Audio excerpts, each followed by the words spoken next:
make it look real. Sometimes I look at it, I know it's not true, but make it look real. All right. So yeah, that's what I'm going to say. All Thank you right. so much. Thank you very much. All right. Our time is fast spent, so we're just going to take a few more questions from here, and then we'll take questions from the audience. I believe if you write it, I think it might be easier. If you have questions, and if you have contributions as well, we'll take it. The same point about navigating. So she's real estate consultant now, but I mean the journey was a lot. But between payroll, project manager, and real estate, how did you go into it? I mean, I'm sure properties here probably cost a bit. So how did you buy the first, and then the second, and then the third? Or I mean, how is that? How do we get into it?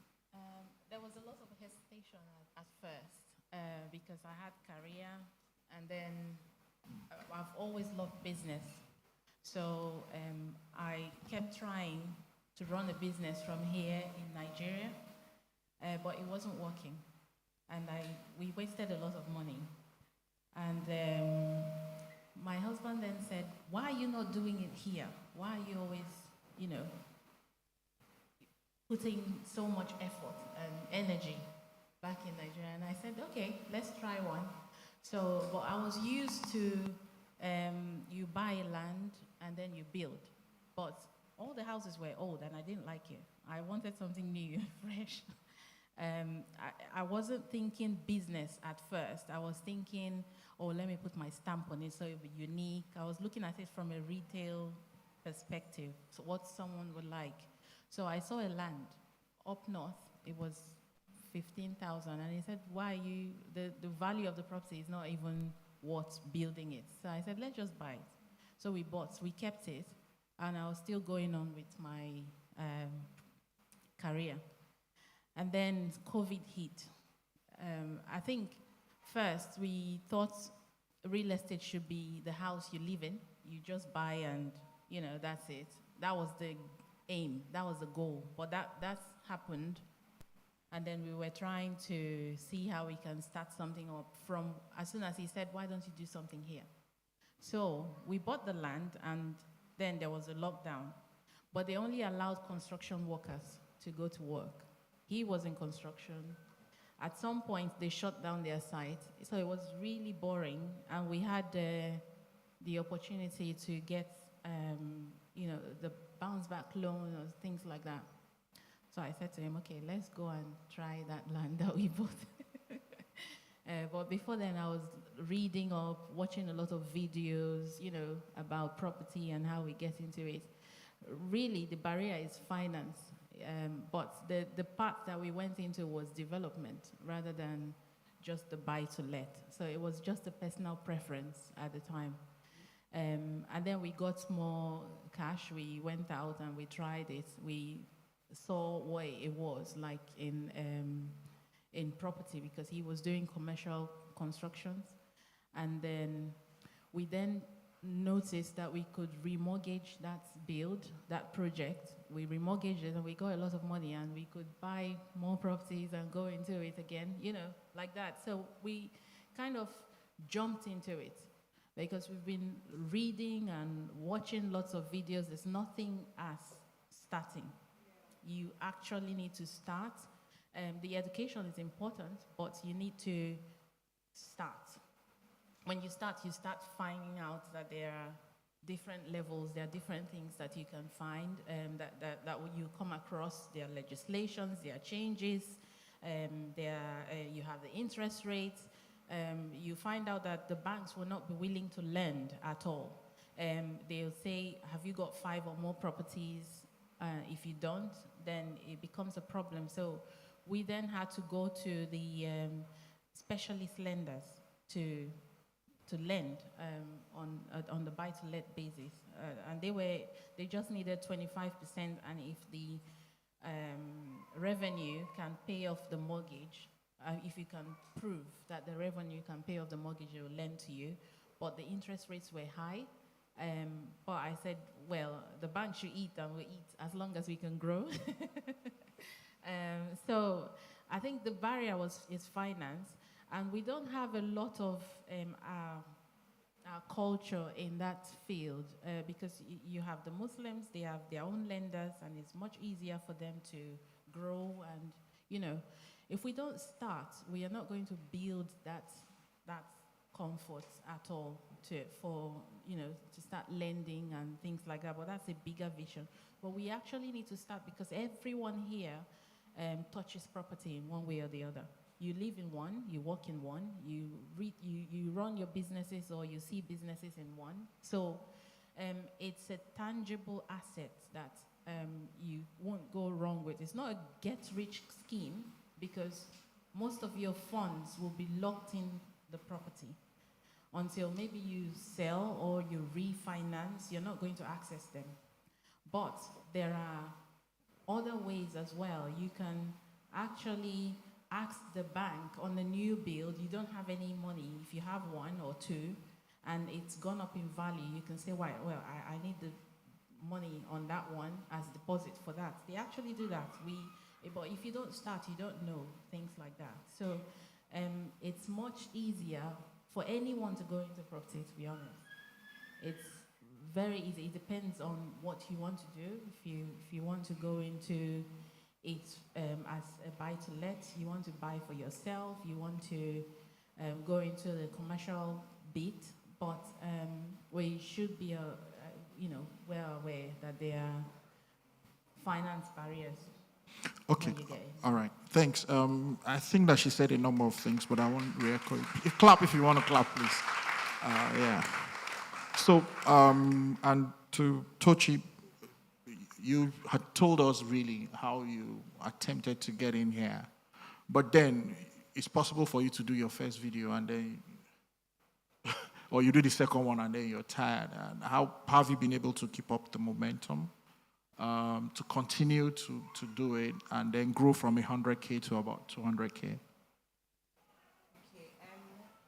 the thing is, it's not like buying a property or starting a food business. It's the easiest because everybody has a phone, and now I tell you, take it from me, social media is the new oil money. Yes, last year I saw a video somebody made, a Nigerian on YouTube. He said he made £524,000 in 1 year on YouTube. 500K in 1 year. And this is a country where people make 20K, 30K, 50, 100, and somebody's making 500. If I make 500K in 1 year, I'll retire at 40. So and people are making that much money. And businesses know this. Everybody is going into social media now. So instead of sitting down to cry like I did, or regretting your circumstance, because the truth is, UK has a way of limiting you, especially if you have kids. And that's the truth. Once you have one child, it changes your life.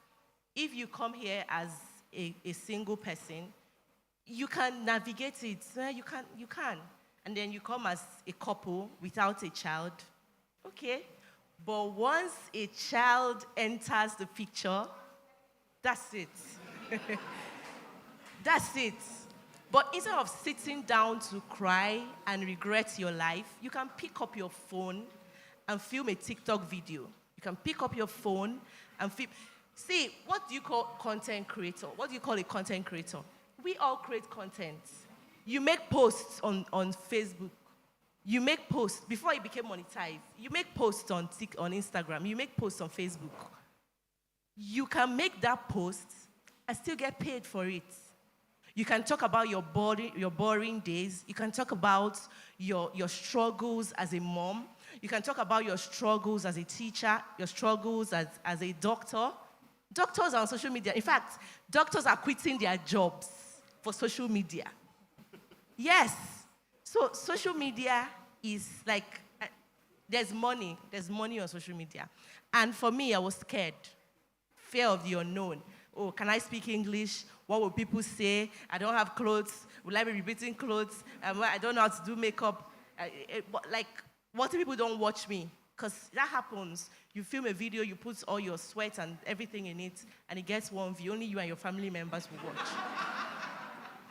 It happens. Then I would make a video. I would share. In fact, if I see any of my friends, I'll pick up their phone and just click on it so that I can get that view from them. I would click with all I had to create a page for all my kids so that I can watch with different accounts, just to increase the views at the time. Just at least if I see 5, 10, I will know that at least people watched it. But it happens, and that's how every business is. But you wouldn't quit. There are times in the market where you go to, like, let me use the East now. If you're in Enugu, you go to Obeteme Market, for example, or Apapa Balogu Market, and for a whole day, nobody would sell. Somebody will not sell. You see your people selling, everybody selling, you didn't sell. But the next day, you will still open your store because you're hopeful that you're going to sell. And that's how it is. If you don't get a view today, you say, okay, why are people not watching? You do something else. And people, that's how it happened to me. I made the first video. I talked about how I moved to the UK. I started with a lot of things, right? I started with pregnancy. I started with what you should not say to a new mom when you visit. I made a video on relationships, friendship. You know, I was just there. I didn't have it all figured out, but I knew I wanted to start, okay? But when I now made a video on how I moved to the UK, it got more views. So I knew that, okay, these people are interested in UK stuff. They don't care about my relationship life, you know? And I made a video, how nurses can move to the UK. And it got more views. And I said, if you want to know how to move abroad. And that was how I started making more of my life in the UK instead of just general. But note that there are people that would also make how to move to the UK and they won't get views. And then if they make content around pregnancies, they will get more views. So everybody is unique. Everybody's style is different. There are people that are millionaires and billionaires today because they're on social media. So please, instead of sitting down and crying and whining, pick up your phone and share your story. Pick up your phone and make people laugh. Teach something. Do anything. Like, there are so many niches. So many, 1,001. Google can help. ChatGPT helps. Ask them to create scripts for you or whatever. And just start. You never know until you start. Thank you.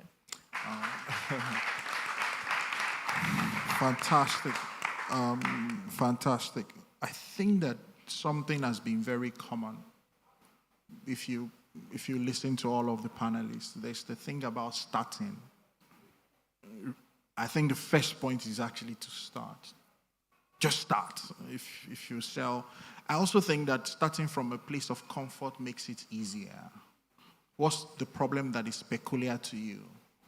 All right? And then you can use that to launch. My wife is in the audience. We traveled last week, right? And we had an opportunity to do karaoke, right? So she went and she was singing on top of her voice. And I'm like, well, I found the second passion here, you know. So if you are bored, just post, you know. So I can relate to it. I mean, just start. Whatever the thing is, start. Usually, we think more of commercializing things first. But really, it's not the starting point. The first point is to solve a problem, meet a need. And that need that you then meet, you can then multiply. But show up. I mean, she said, show up. You're tired and you wake up in the morning, show up. No matter what, show up. I think that one of the key things is that we need to also understand the system. And if you think about it, if you want to run by yourself, you will not go too far away because you don't even know the system. So he said he consulted. He must have spoken to people. He said he rang the council. I'm sure if anybody says, go and speak to council, it's only when you want to create trouble. That's when you probably want to, you know. You don't even want to speak, council, no, I don't want my matter in, you know. But he rang the council and said, I want to start something. What can I do? And I also see, my friend, I never used to really want to live abroad. And my friend told me one of the particular things he told me is, run from black church. Don't go to a mixed church, Don't let them, burden you or lock you down. But the point I think he was making is, enlarge your horizon. Don't just, it can't be all about you. You're coming into a land that you want to excel. Guess what? That gentleman called Isaac, he first dug the first well. What happened to him? He dug the second one. Then you think he was just digging. No, he understood the land. So he was digging. Why was he finding water? He would dig, they would frustrate him. He would dig, and then until he got to a point when God made sure that they couldn't fight him anymore. So it wasn't like he was digging and he didn't know. He was just digging, he was being disrupted. He was digging, he was being, and that's the same thing we've been hearing, really, because you will be disrupted. And I think that's the first point Pastor Emeka made. He said, God, even when God wants you to move further, he will disrupt you by his own agenda. So what God is doing is he's setting you up for higher things. And I trust God that even as we go through this, we will come to have knowledge, we will have understanding, and most importantly, we will have guidance in Jesus' name. We'll just probably I haven't seen questions, so I'm going to just take one more question to the panelists. I think that we have maybe a few more minutes, or do we have questions? Okay, all right. Yes, please. Thank you.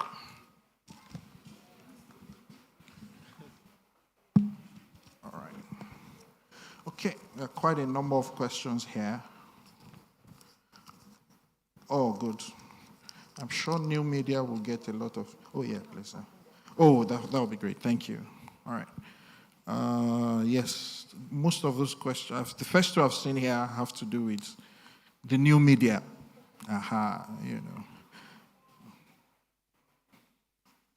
Okay, all right. So there is the question around... There's new media. All right, so I'm going to let the new media question goes first, and then I'll try and read through the other ones. So there are two questions here, straight to you. What is the main strategy to keep you going on social media? Now, someone says, how do I start a YouTube channel? There's something similar, not too far away. Did you have to do any form of SEO or optimization, search engine optimization, before you started getting more videos? Or was this solely based on your content? Do you want to take this? I read from this too, if you want to. Yeah.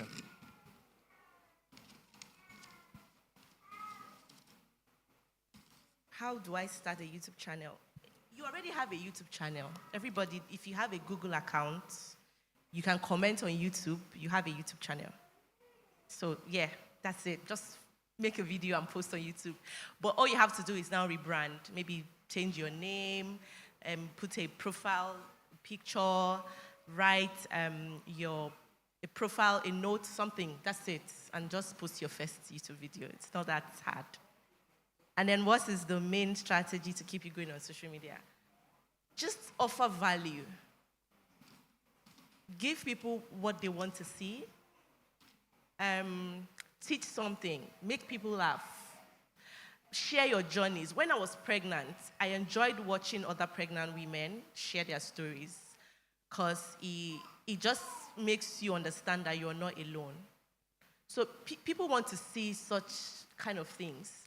You share your struggles. There are people who are new in the UK. They want to know what other people went through, just so they know. So pick up your phone. You can be a lifestyle creator. You love to cook. Share it on social media. Cook how to make spaghetti. My recipe for the best spaghetti in the world. People want to learn. I've gone on YouTube to type how to cook. I'm sure some of you have done how to cook a particular meal or recipe before. Just make it searchable. Use a title that people can search for how to. I've seen people just clean their house and post on YouTube, and they get views. So it's not as big as you see it. Just do, but anything you do, bring yourself into it. Put your thing. I knew that I wasn't going to be like anybody. I don't know how to speak as much English as people know. I just speak the little I can. But I knew that even if it's pidgin, I shall go run them anyhow.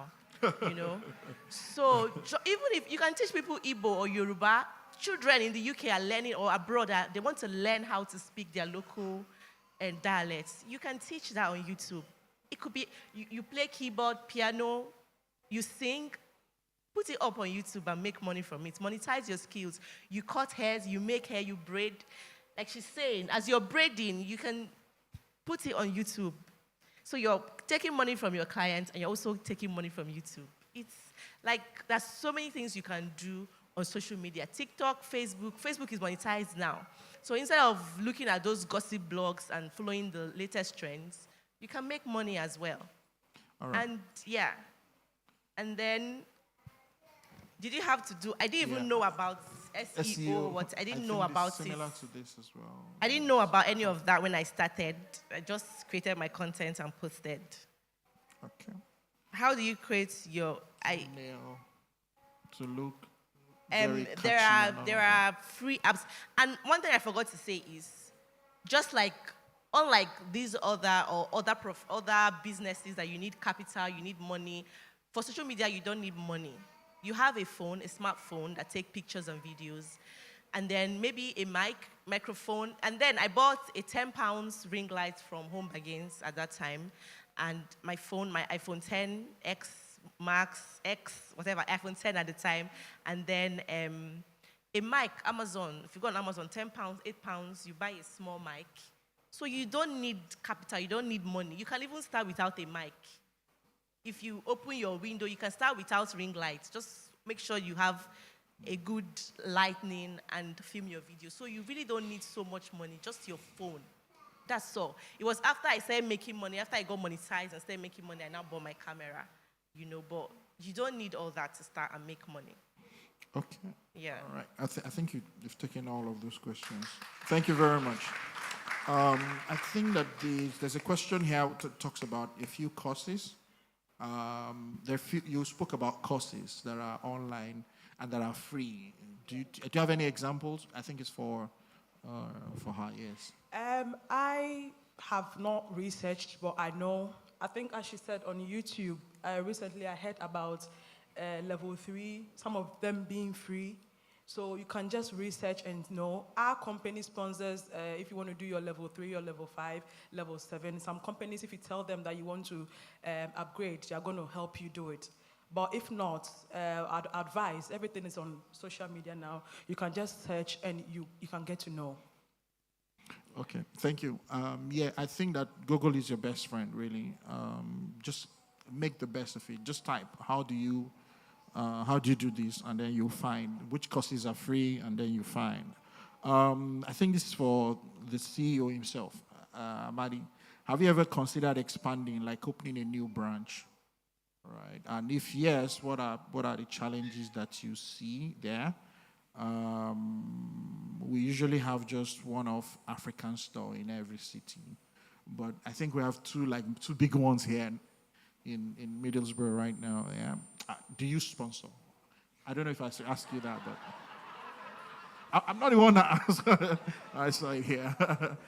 There's one coming for you too. I'll soon read it to you. Every shop is capable of sponsoring to begin with, so it's just for you to meet the criteria and then apply. But then there is a huge salary threshold. Now it's about 42K, so think about it before you want to start sponsoring someone. Then the other thing is, yes, we've considered opening branches, but we have to do it in order not to conflict our own interest as well, because sometimes being overactive crumbles your existing business. Sure. So you just have to be strategic and then consider your immediate terrain and the need to go into that new city.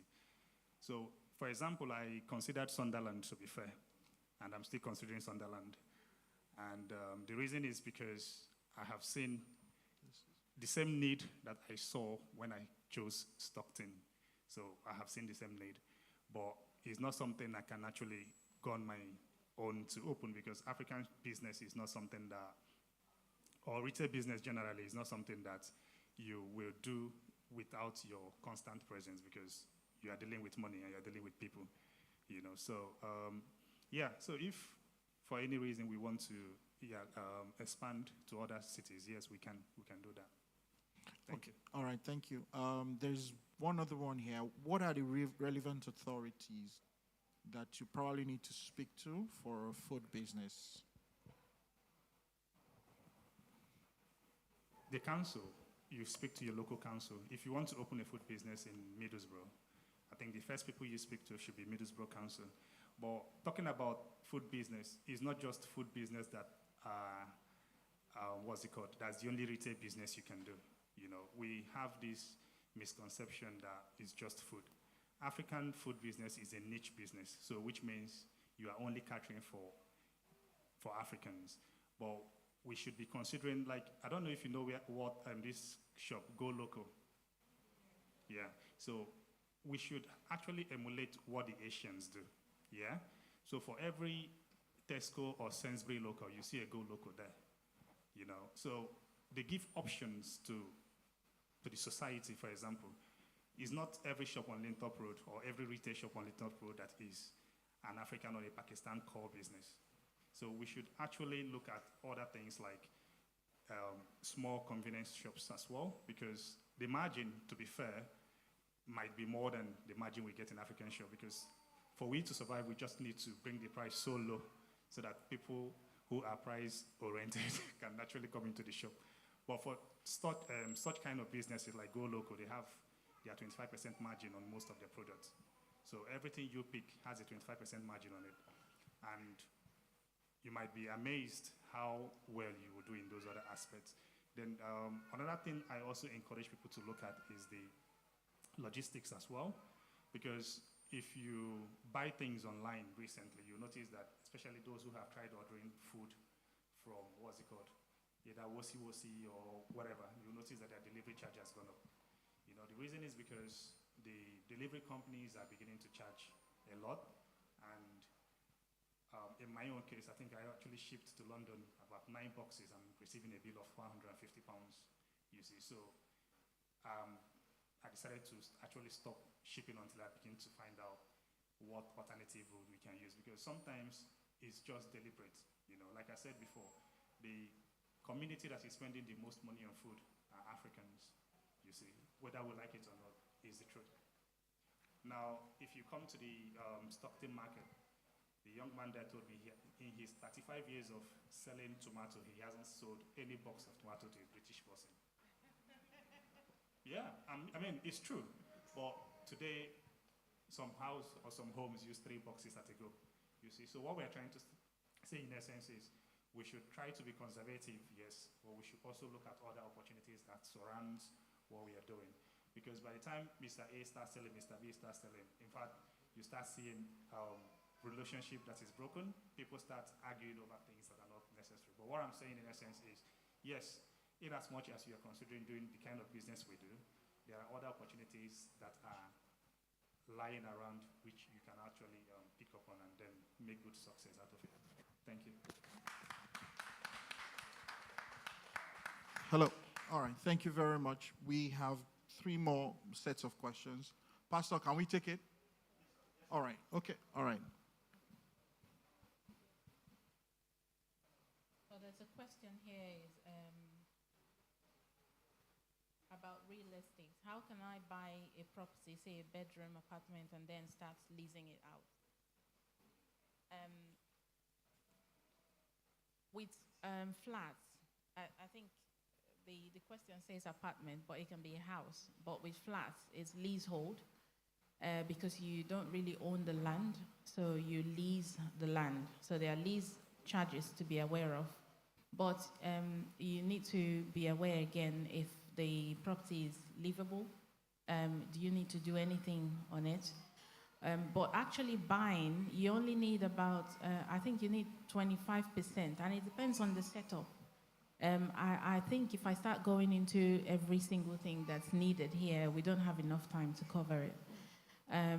But you could, if you save up 25% and say you want to buy an apartment of 50 or 100,000, you can.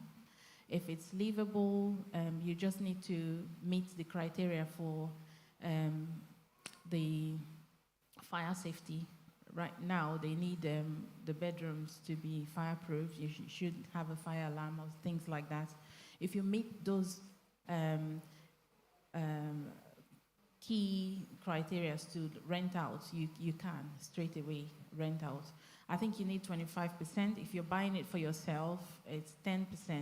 But again, if there are no restrictions on your mortgage, you can actually rent out that property. So there's a difference between buying for yourself at 10% deposit and going into it at full time at 25% as a buy-to-let. But if you buy to live in, and maybe there are no restrictions on your mortgage, you can sublet or you can let, you can rent out, you can. And you don't really need to save up deposits to go into real estate. You could rent from someone and then rent out to, but you just need to make sure that the landlord is aware of what you're doing. You could rent out a 3-bedroom house and then with the landlord's permission in black and white, because sometimes they give you a tenancy that's not allowing you to sublet. But you need to make sure that it's clearly written or it's not there to restrict you of the use of the property. You can stay in a room and rent the other. That's for the singles. Even married people, I've seen them do that. And that's the beginning of your real estate journey. You don't need to save up 10% or 25% to start. You can do rent on rent.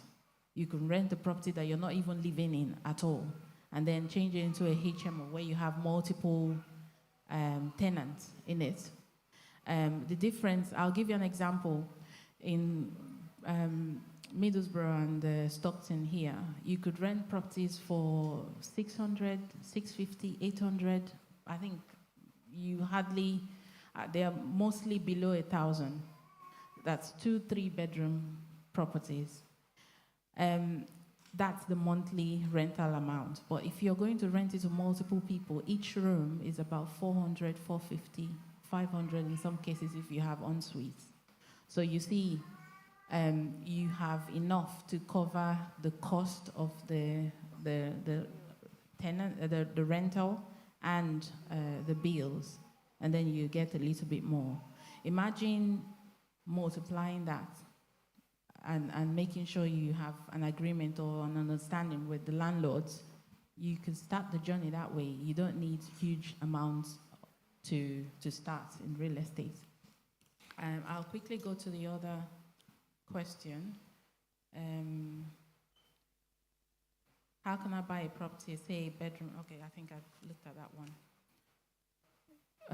Do you advise we go as a company or individual, especially when you require fundings from banks? So that, okay, I think I'll answer this question by giving an example. The UK tax, I'm in payroll, so I'll talk tax.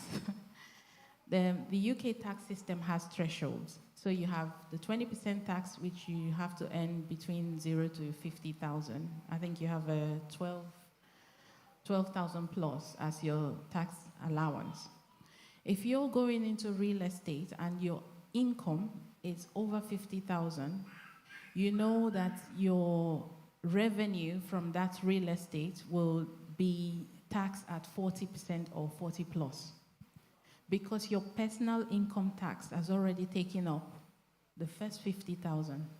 So in that case, I would advise that you set up as a personal business, because it's cheaper for you in taxes if you set it up as a limited company, meaning it's 20%, I think, on profits.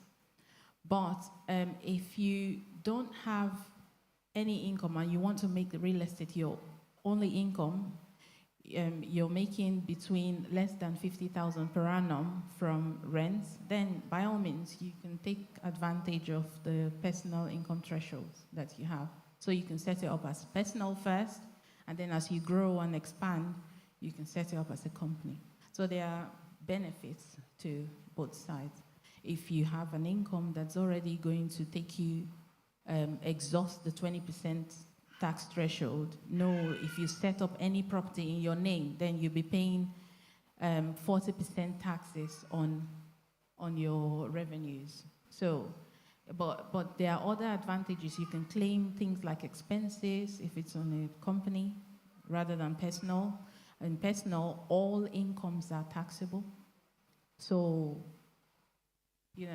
that's, I think the other question is there a place for mentoring in the real estate space, especially when the limitations of funds is real? Yes, there's a lot of videos on YouTube. All right, thank you very much. And there's so many courses that you can sign up to and grow from. All right, we have 1 minute to go, so let's see if you can. Okay, I forgot that I didn't answer the thumbnail question. It's Canva, and then you can play around it. Just when I started YouTube, like I said, I didn't know anything about it. But with time, you just get a hang of everything. And it's free. You can do the free version, and then subsequently you can now do the paid version. There are questions around and worries around monetizing and making money on social media if you're on sponsorship. How can this be managed? Okay. Now, I try Before not you take that, so maybe I think there's a similar question here, which is really about if you are on a particular kind of visa, can you earn an income? So the other person here says, I'm a student, I want to go into business, but how can in reality be able to get into any of the spaces, considering that business might be the only for dependents and who has a full right to work? So is there any limitation around sponsorship? So I try and not earning? to speak about these things because I'm not an immigration expert. But from what's online and what everybody can see is that, yes, visas are limiting. And I would say if you are on a visa and you have a dependent, let your dependent do the social media. So if mine was easier because I am the dependent, but if you are the person that wants to do social media and you are on the visa, do it, but monetize in your partner's name. That's if you trust your partner, because I know there are people that... So do it in your partner's name so that he will be the one to pay all the taxes and do all the money thing, and just be safe. When you get your ILR, you can then do it in your name. It's easier that way, so just stay away from trouble. Because we have seen stories of people losing their sponsorships and their visas and even getting deported because they did an extra job outside their visa. Okay, I think you should just not bother your head about it so that you don't get deported. All right, I think it's more important that you stay in the country than trying to earn an extra income. And when you get into the balance, it's better.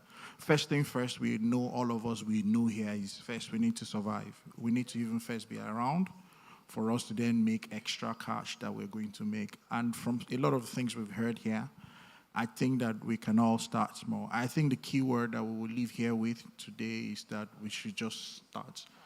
No matter what you're doing, start, but make sure that you start from things that you enjoy first, right? There will be series of sessions after today.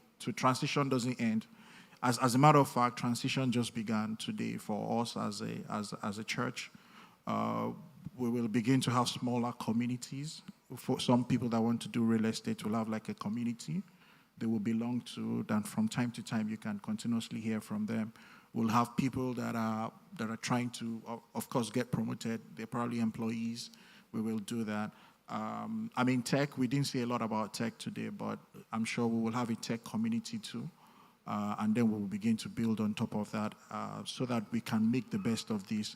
So that in the next 1 year, we can count how many of us have started making 500,000 pounds like her, you know. All right, on this note, I think that I can hand the microphone back to, hopefully it's been useful. Thank you. Is that the best you can do? Can we appreciate our guests? Tell them thank you, But God bless you, thank you. You may have your seats, thank you.